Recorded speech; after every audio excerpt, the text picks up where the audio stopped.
Hello. ये है exercise 4.1।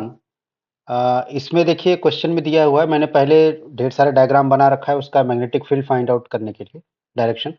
तो क्वेश्चन ये दिया हुआ है कि a circular coil of wire consisting 100 turns और रेडियस दिया है और उसमें कितना करंट है 0.4 ampere. What is the magnitude of magnetic field at the centre. तो क्वेश्चन में सिर्फ मैग्नीट्यूड से मतलब है, डायरेक्शन नहीं पूछा है, लेकिन हमने डायरेक्शन को भी फाइंड आउट करने का इसमें इंफॉर्मेशन दे रखा है। तो पहले हम सिर्फ मैग्नीट्यूड पे फोकस करें। तो ये देखिए हमारा वायर है सर्कुलर और इसमें करंट फ्लो कर रहा है। तो ये आई हो गया, इसकी वैल्यू है 0.4 एम्पियर और इसका रेडियस है, रेडियस को कैपिटल आर लिख देते हैं। तो ये है हमारा 8 सेंटीमीटर और नंबर ऑफ टर्न्स इसमें है, ऑलरेडी मैंने लिख रखा है 100, एन इक्वल टू 100। तो देखिए इसमें अगर करंट फ्लो करता है तो उसके सेंटर पे हमको मैग्नेटिक फील्ड फाइंड आउट करना है। सेंटर को अगर हम सी लिखते हैं तो B at centre, we have to evaluate this.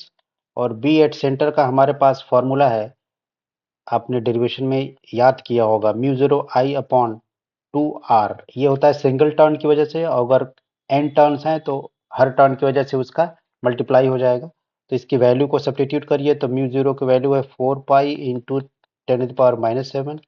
Current है 0.4, नंबर ऑफ टर्न्स है 100 और 2, और इसमें रेडियस दिया है 8 सेंटीमीटर, तो उसको एसआई यूनिट में रखेंगे, 8 इंटू 10⁻⁻²।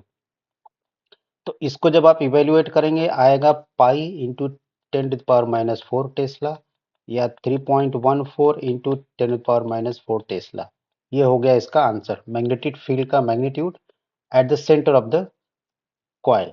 तो इसमें डायरेक्शन को फाइंड आउट करने के लिए देखिए मैंने कुछ चीजें लिख रखा है। तो आपने एक बेसिक बायोट सावर्ट लॉ जो है उसमें फॉर्मूला देखा होगा, उसमें क्या रहता है, न्यूमरेटर में आइडियल क्रॉस आर, तो वेक्टर प्रोडक्ट क्रॉस प्रोडक्ट है। तो ये हमारा जो आइडियल क्रॉस आर का डायरेक्शन होता है वही मैग्नेटिक फील्ड का डायरेक्शन होता है। लेकिन उसके अलावा भी एक चीज आपने सीखा होगा कि मैक्सवेल का राइट हैंड थंब रूल, कभी कभी सिर्फ थंब रूल के नाम से भी इसको हम बोलते हैं।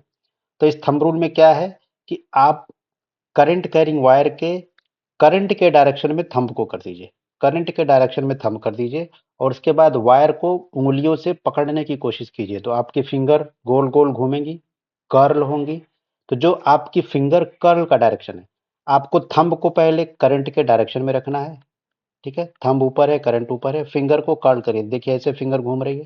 तो जो फिंगर कर्ल का डायरेक्शन है वो एक सर्कुलर पैटर्न देगा और वही सर्कुलर जो है लाइन हमारी मैग्नेटिक फील्ड की लाइन होती है। तो इसी चीज को दिखाने के लिए देखिए यहाँ पे है, एक हैंड है राइट हैंड, इसमें थंब पीछे की तरफ है जो दिख नहीं रहा है और आपने फिंगर को ऐसे कर्ल किया। तो जो फिंगर कर्ल का डायरेक्शन है वो क्या है, आपके मैग्नेटिक फील्ड का डायरेक्शन है। तो इस एग्जाम्पल में अगर यहाँ पे मैग्नेटिक फील्ड बनाना चाहें तो यहाँ पे थंब आपका ऐसे जाएगा, आप फोल्ड करेंगे तो इधर फिंगर नीचे आएगा, इधर फिंगर ऊपर जाएगा। तो आपके मैग्नेटिक फील्ड का डायरेक्शन ऐसे हो जाएगा, ऐसे, इधर नीचे आएगा ऐसे और इधर में ऐसे। ठीक है, तो ये होगा, आपने इसका डायग्राम भी देखा होगा बुक में। तो ये है मैग्नेटिक फील्ड का डायरेक्शन, आपको इसको फाइंड आउट करने आना चाहिए। तो ये है इसका सॉल्यूशन, होप आपको समझ में आया होगा। Please subscribe to this channel for more videos and share with your friends also. Thank you.